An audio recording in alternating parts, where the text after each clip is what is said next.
우리는 지난주에 이 말씀을 가지고 시험이라는 키워드를 가지고 말씀을 나누었습니다. 주님이 빌립을 시험하신 것은 그 자리에 있는 모든 사람들을 시험하신 것이고 또 우리를 시험하신 것이다 라고 말씀을 드렸죠.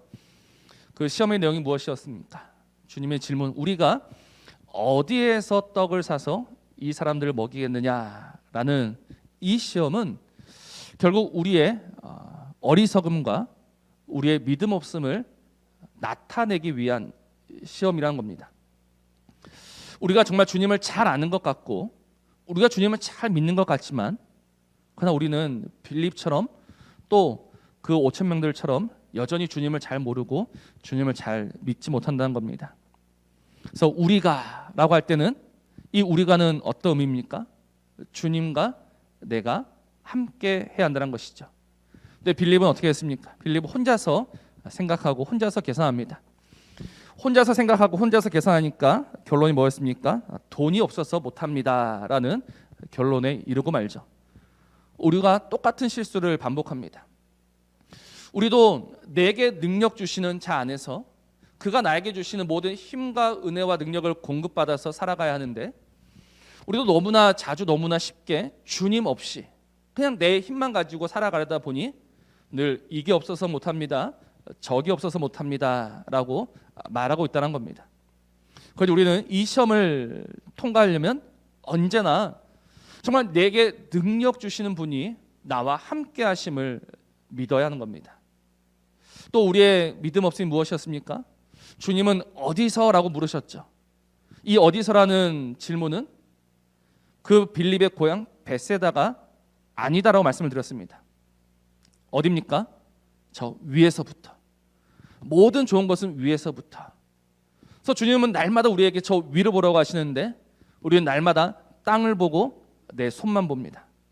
그냥 아무것도 받지 못하고 아무것도 얻지 못하고 또다시 아파하며 살아갈 수밖에 없다는 겁니다. 그리고 이어서 이제 또 이 시험이라는 주제를 가지고 오늘 말씀을 조금 더 나누어 보려고 하는데요. 제가 지난주에 말씀을 드렸죠. 요한복음은 공간복음하고 한 세 가지가 다르다라고 했습니다. 공간복음을 보면은 그냥 팩트만 나열되어 있고 요한복음은 이 시험이다라는 말이 추가되어 있고 또 오늘 4절 보면 유월절이라는 것이 추가되어 있습니다. 이 오병이어 시험이 유월절과 연관되어 있다는 것이죠. 그리고 하나가 더 있었습니다. 사람들의 반응입니다. 공간복음에는 사람들의 반응이 없어요. 그냥 먹었다 배불렀다가 끝입니다. 근데 요한복음을 보면은 이제 그들이 억지로 임금 사무를 했다라는 말씀이 나옵니다. 그래서 이 유월절과 억지로 임금 사무를 했다라는 의미가 무엇인지 오늘 말씀을 통해서 다시 한번 나누어 보려고 합니다. 먼저는 유월절입니다. 오늘 4절 말씀 보면 마침이라는 단어, 마침. 그러니까 지금 주님은 의도적으로 이 유월절날 오병이어 기적을 행하셨다는 것입니다. 의도적이라는 것은 이유가 있다는 것이겠죠. 무슨 이유냐는 겁니다. 그럼 이 유월절은 어떤 절기인지 우리가 알아야 합니다. 유월절은 어떤 절기입니까? 우리가 잘 알고 있듯이 하나님께서 애굽을 10가지 재앙으로 심판하셨을 때 그때 하나님께서 정해주신 절기입니다. 하나님이 애굽을 모두 10가지 재앙으로 심판하셨죠. 마지막 재앙이 뭐였습니까? 사망이었습니다. 사망의 칼이 애굽을 휩쓸었습니다. 그래서 애굽에 있는 모든 것들이 그 사망의 칼을 피할 수가 없습니다. 애굽 사람만 아니라 애굽에 있는 그 짐승들까지 다 처음 난 것은 다 죽어야만 했습니다. 그럼 애굽에 있던 이스라엘은 어떻습니까? 그들도 죽어야 했습니다. 그래서 하나님께서 그들에게 주신 살 방편이 하나 있었죠. 뭡니까? 문설주와 임방에 어린 양의 피를 바르라는 겁니다. 그래서 그 사망의 칼은 이 사람이 이스라엘 사람이라서 지나간 것이 아니라 사망의 칼은요 그 집 문설주와 임방에 발려져 있는 피를 보고 넘어갔던 것입니다. 그래서 넘어갔다라고 해서 유월절이 되는 겁니다. 여기서 우리가 한 가지 오해하지 말아야 할 것이 있는데요. 그럼 이스라엘은 정말로 살았냐라는 겁니다. 이스라엘은 정말로 살았는가? 이스라엘은 죽지 않았는가? 우리는 이스라엘이 살았다라고 생각하죠. 그러나 말씀을 보면 이스라엘은 살았다라고 할 수 없습니다. 왜냐하면 민수기 3장 40절 말씀 때문입니다. 민수기 3장 40절입니다. 여호와께서 또 모세에게 이르시되 이스라엘 자손의 처음 태어난 남자를 1개월 이상으로 다 계수하여 그 명수를 기록하라라고 하셨습니다. 여기서 1개월 이상이라는 것은 그 사망의 칼날로부터 그 이후에 태어난 모든 처음 난 것들입니다. 그래서 하나님께서 반드시 그 명수를 기록하라 하신 것은요, 이런 의미가 있습니다. 41절 말씀 보면 그 밑에 나는 여호와라 이스라엘 자손 중 모든 처음 태어난 자 대신에 레위인을 내게 돌리고 라고 했습니다. 여기서 우리가 주목할 단어는 대신에라는 단어입니다. 대신에. 그러니까 이스라엘 대신에 레위 사람을 나에게 돌려라라는 의미가 무엇이겠습니까? 원래는 이스라엘 사람도 뭐야 했다? 죽어야 했다. 그 대신 내가 그들의 생명 대신 누구를 가지겠다? 레위 사람을 가지겠다라는 겁니다. 근데 하나님께서 이 레위 사람을 대신 가지시는데요, 얼마나 철저하게 가지시느냐는 그 밑에 있는 본문들을 보면 또 알 수 있습니다. 무슨 말씀이냐면 이제 모세가 그 명을 받아서 이스라엘 백성들을 다 계수합니다. 다 계수하니까 이스라엘 백성이 몇 명이었냐면 22,273명이었습니다. 근데 레위 사람은 몇 명이었느냐? 22,000명이었습니다. 약 273명 정도 차이가 납니다. 본문 꺼줘도 됩니다. 약 273명 정도가 차이가 납니다. 그러면 우리 같으면 어떻게 하겠습니까? 비슷하지 않습니까? 뭐 22,273명이나 22,000명이나 비슷하죠. 그래서 우리말로 그냥 우수리 뗀다라고 해서 하나님 적당히 넘어갑시다라고도 할 수 있습니다. 근데 하나님은요, 그 273명 모자라니 그에 해당하는 돈을 내라라고 하십니다. 생명의 속전, 생명값을 내라. 그래서 273명 곱하기 한 사람당 5세겔씩 해가지고 하나님은 모두 1,365세겔을 받으십니다. 왜 하나님께서 그렇게 철저하게 그것들을 다 받으실까요? 하나님이 돈이 아까워서, 돈이 궁해서 그 하나까지 받으신 것입니까? 그렇지 않습니다. 하나님이 그 하나까지 다 받으신 것은 하나님이 그 한 생명까지도 결코 포기하지 않으신다는 겁니다. 그 수많은 사람들, 그냥 하나님이 퉁쳐서 사랑하시는 것이 아니라 하나님은 그 한 사람 한 사람을 아시고 사랑하신다는 겁니다. 그래서 설령 이스라엘이 22,005명, 레위 사람은 22,000명, 5명 차이가 난다. 그래도 하나님은 5세겔씩 해서 25세겔을 받으셨을 겁니다. 하나님은 그 한 생명을 소중히 여기십니다. 하나님께서 그 한 생명을 소중히 여기신다는 것을 우리는 이미 알고 있습니다. 무엇을 통해서 알고 있습니까? 잃어버린 양 한 마리 비유. 목자가 99마리의 양을 가지고 있습니다. 한 마리를 잃어버렸습니다. 한 마리를 잃어버렸으면 그냥 없는 셈 치면 되지 않습니까? 그런데 우리 주님은 어떤 주님이십니까? 그 잃어버린 양 한 마리를 찾아서 온 산을 헤매고 뒤집고 찾으시는 주님. 그래서 주님은 그 받은 자신의 생명을 가진 그들을 한 사람도 잊지 않고 포기하지 않으신다는 겁니다. 그럼 다시 이 오병이어의 현장을 우리는 돌아와 봐야 합니다. 이 오병이어는 어떤 날입니까? 이 오병이어는 바로 우리의 주님이 당신의 백성들을 찾아와 먹이시는 그 날이 된다는 것이죠. 요한복음에 나오지 않지만 누가복음에는 이런 말씀이 있습니다. 마가복음이에요. 마가복음 6장 34절입니다. 이런 말씀이 있어요. 예수께서 나오사 큰 무리를 보시고 그 목자 없는 양 같음으로 인하여 불쌍히 여기사 이에 여러 가지로 가르치시더라. 지금 주님이 큰 무리를 어떻게 보십니까? 불쌍히 여기십니다. 불쌍히. 주님이 그들을 불쌍히 여기시는 이유가 무엇입니까? 그들이 목자 없는 양 같기 때문입니다. 그러나 그들은 사실 목자가 있죠. 목자가 누구십니까? 주님이세요. 주님이 그들의 목자가 되십니다. 그러나 자신의 눈앞에 있는 그 목자를 알아보지 못하고 여전히 헤매고 있고 방황하고 있는 그들을 불쌍히 여겨 그들을 가르치시고 그들을 먹이시는 겁니다. 그럼 보십시오.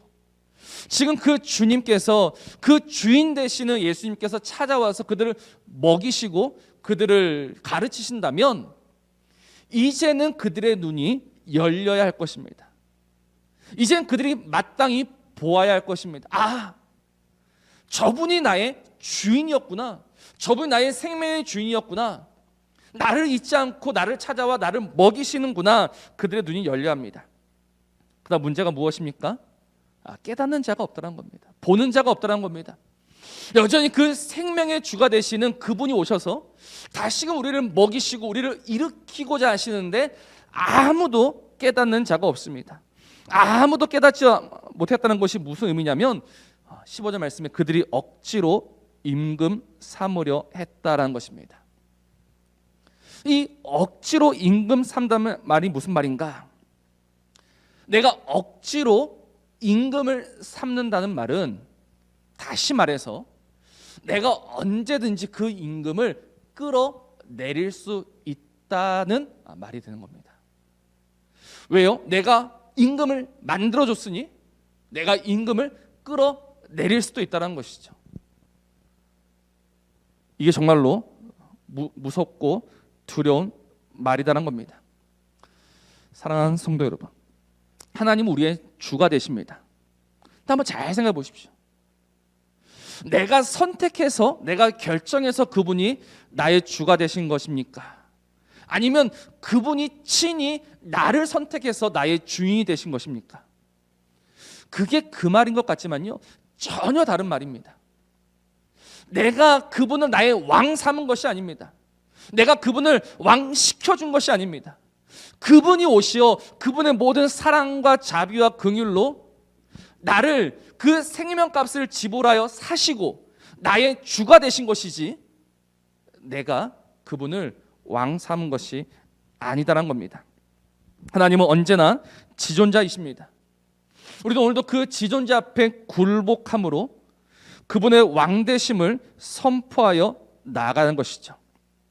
그렇게 이 오병이어의 기적, 이 오병이어의 시험은요, 정말 우리를 먹이시고 우리를 입히시는 그 주인이 있다, 우리를 위해 그 모든 생명값을 지불하신 주인이 있음을 우리에게 보여주는 시험입니다.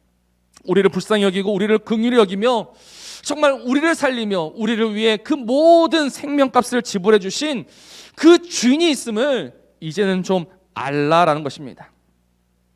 오늘도 이 주가 계심을 깨닫고 정말 그 주 앞에 온전히 무릎 꿇는 하나님의 사람들 되시기를 주님의 이름으로 부탁을 드립니다. 내가 억지로 주님을 붙잡을 수 있다고 생각하지 마십시오. 우리가 어떻게 그 주님을 붙잡을 수 있습니까? 내가 아직도 내 힘으로 내 의지로 붙잡으려 한다면 그때마다 주님은 나를 떠나 다시 혼자 산으로 올라가실 것입니다. 그러니 오늘도 하나님이 주시는 것을 먹을 때, 하나님 우리를 입히실 때, 하나님 우리를 인도하실 때 정말 그 하나님께 감사하며 그 하나님의 주인 되심을 날마다 선포하는 하나님의 백성들이 되어야 하는 겁니다. 근데 오늘날 정말 이 질서가 무너지고 있습니다. 하나님이 주인이시고 우리는 그 아래 하나님의 사람으로 살아가야 하는데 요즘은 점점 하나님과 우리가요 이렇게 같아지고 있습니다. 같아지고 있는 것뿐 아니라 우리가 조금 더 높아지고 있는 것 같아요. 우리가 조금 더 높아진다는 것을 무엇을 통해서 알 수 있냐면 보십시오. 교회에 와서 오늘 말씀이 좀 좋으면 은혜가 되면 그때는 하나님께 엄지를 지켜 세웁니다. 근데 교회 와서 조금 아니다 싶으면 엄지를 내리죠. 내 기분이 좋으면 하나님, 오늘 내 컨디션이 별로면 하나님이 아닙니다.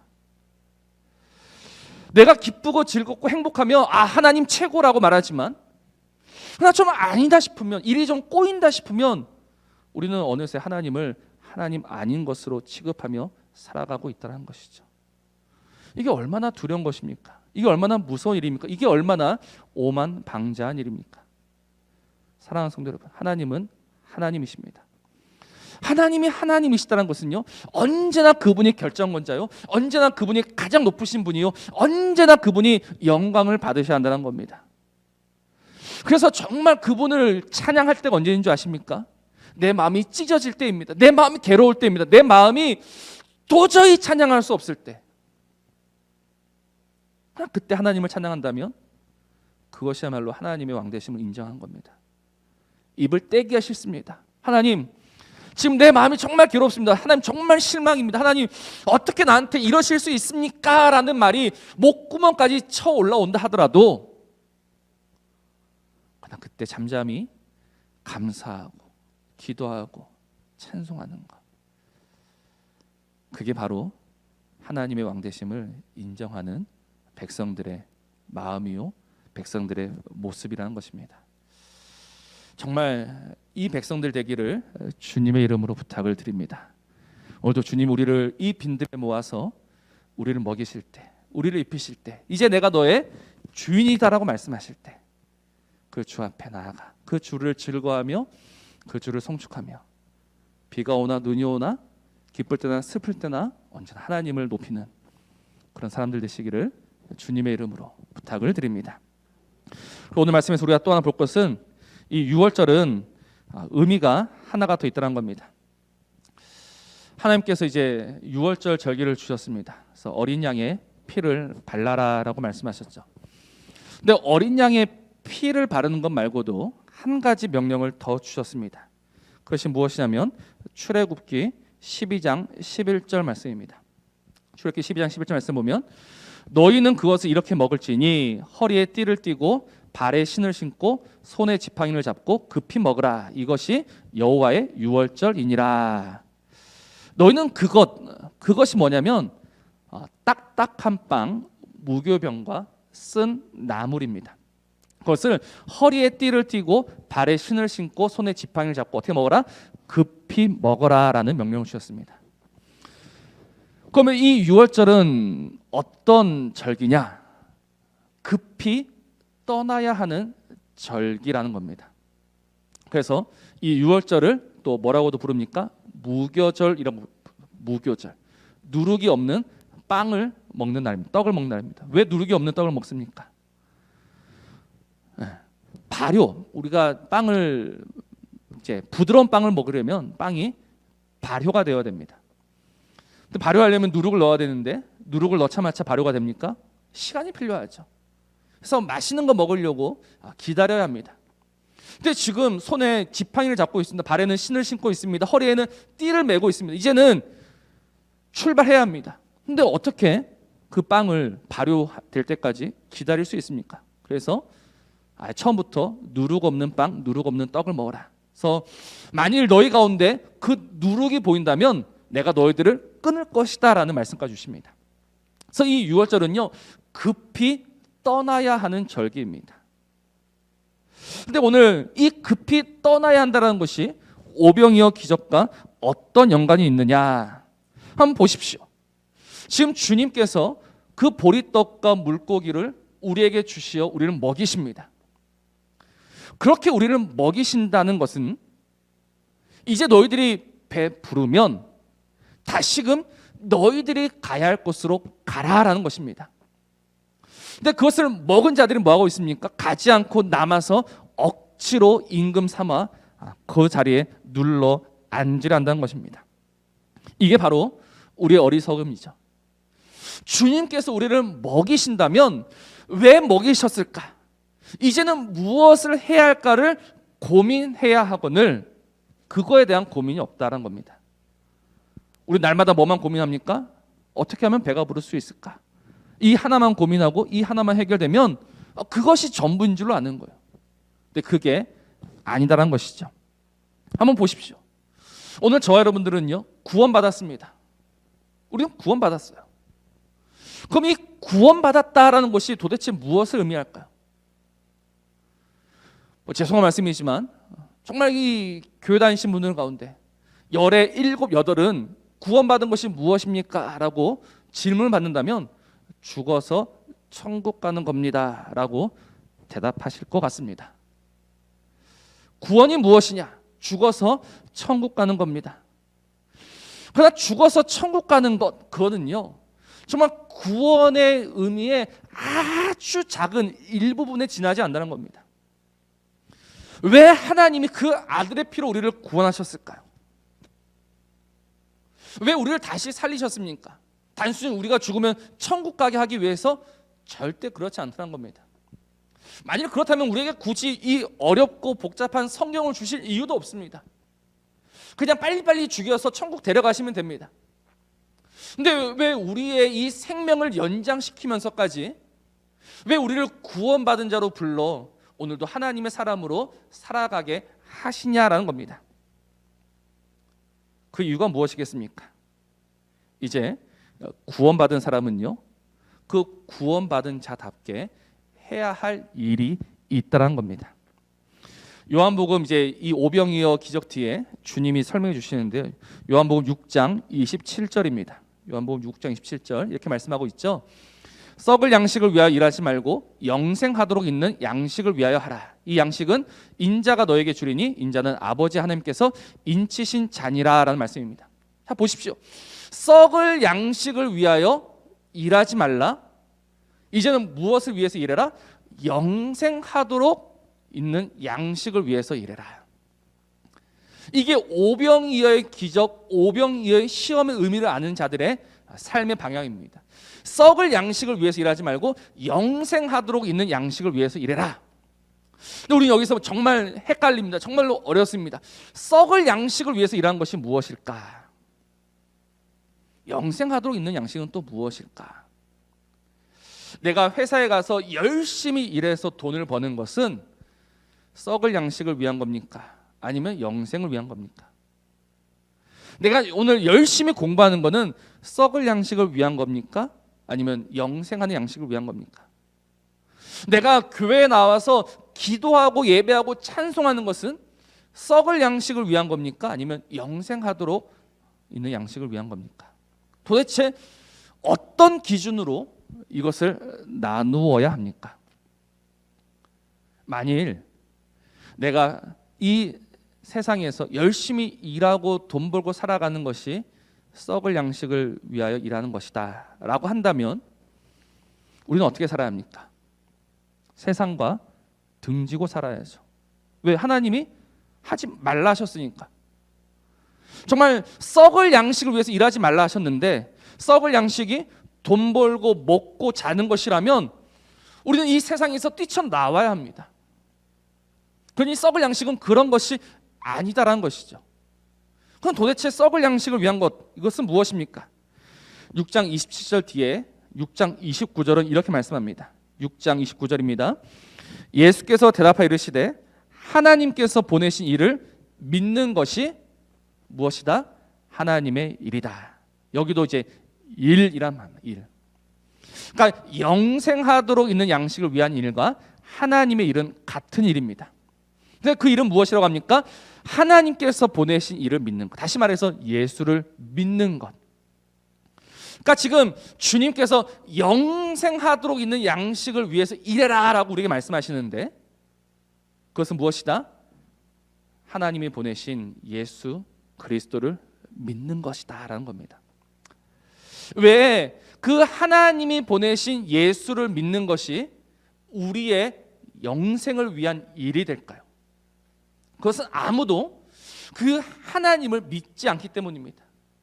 세상은요 하나님을 믿지 않습니다. 세상에 하나님을 믿지 않는 이유가 무엇일까요? 하나님의 일이 보이지 않기 때문입니다. 아무리 눈을 씻고 찾아봐도요 하나님이 살아계신다는 증거를 그들은 찾을 수가 없습니다. 그들은 볼 수가 없습니다. 그래서 그들은 뭐라고 합니까? 하나님은 없다라고 이야기하는 거예요. 하나님은 없다. 우리가 스스로 하나님이 되자. 얼마든지 우리가 하나님 역할, 하나님 노릇 잘 해낼 수 있다. 지금까지 우리가 쌓아 올린 이 모든 것들을 보아라.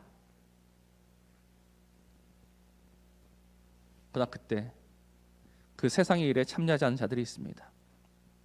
아니, 세상의 일에 참여할 수 없는 자들이 있습니다.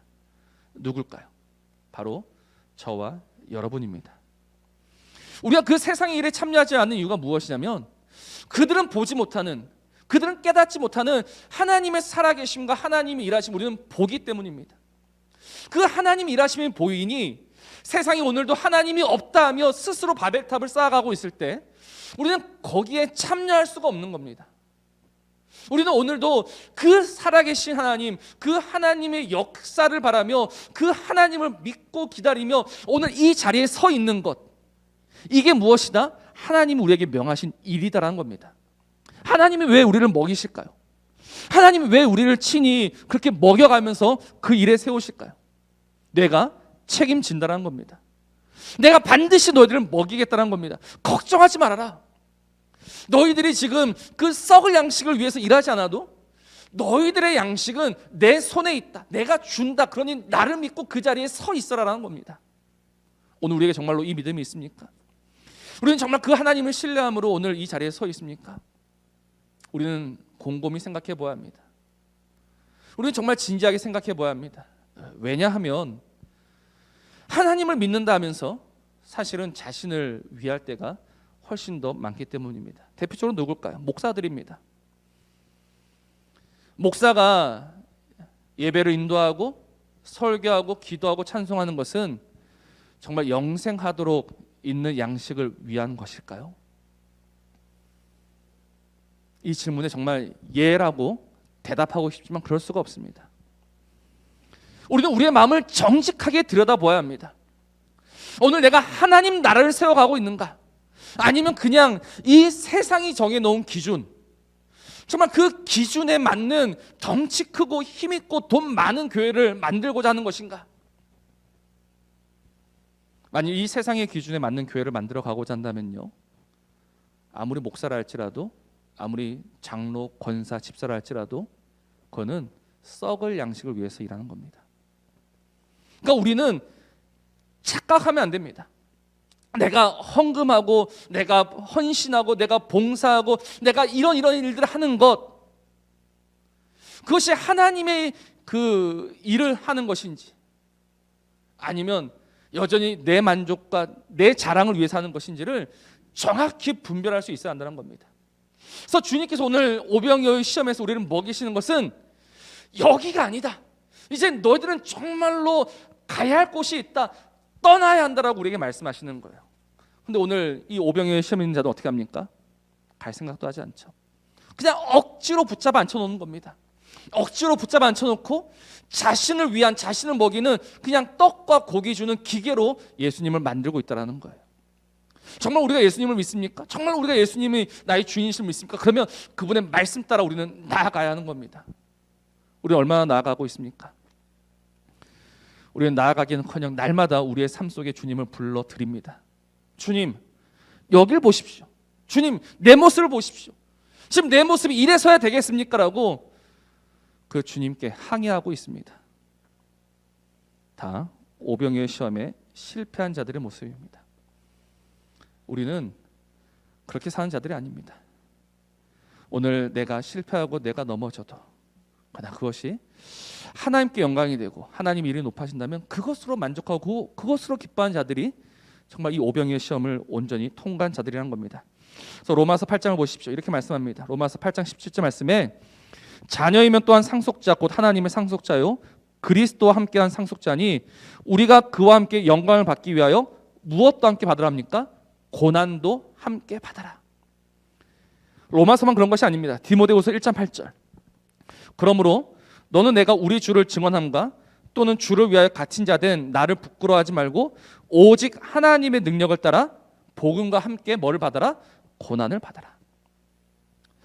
주님은 우리한테 복음, 승리도 주시지만 반드시 무엇도 함께 주신다? 고난도 주십니다. 왜 고난을 주실까요? 왜 우리에게 이 고난을 주시어서 왜 이 힘든 길을 가게 하실까요? 이유는 하나입니다. 하나님의 길은 처음부터 그렇기 때문입니다. 하나님은 한 번도 하나님의 길이 넓다 편하다라고 말씀하신 적이 없습니다. 하나님은 언제나 내 길은 좁다 불편하다 어렵다라고 말씀하시는 거예요. 근데 우리를 먹이시면서 너희들은 얼마든지 그 길을 갈 수 있어라고 오늘 우리에게 말씀하고 계시는 거죠. 근데 우리는 그 좁은 문으로 들어갈 생각하지 않고 좁은 길로 가지도 않고 주님 길 바꿔주세요, 주님 길 넓혀주세요만 말하고 있는 겁니다. 우리가 그렇게 넓은 문, 넓은 길을 구한다면 오늘 이 오병이어 시험에서 우리는 또다시 떨어질 수밖에 없습니다. 주님 그런 우리를 떠나 또다시 혼자 산으로 올라가실 겁니다. 언제까지 그래야겠습니까? 주님께서 오늘 우리에게 다시 이 오병의 기적으로 이제 너희들이 해야 할 일이 있다, 너희들은 나의 일을 해야 한다, 나의 길을 가야 한다라고 하실 때 그 하나님의 길에 기꺼이 나서는 우리 성도들 되시기를 우리 주님의 이름으로 부탁을 드립니다.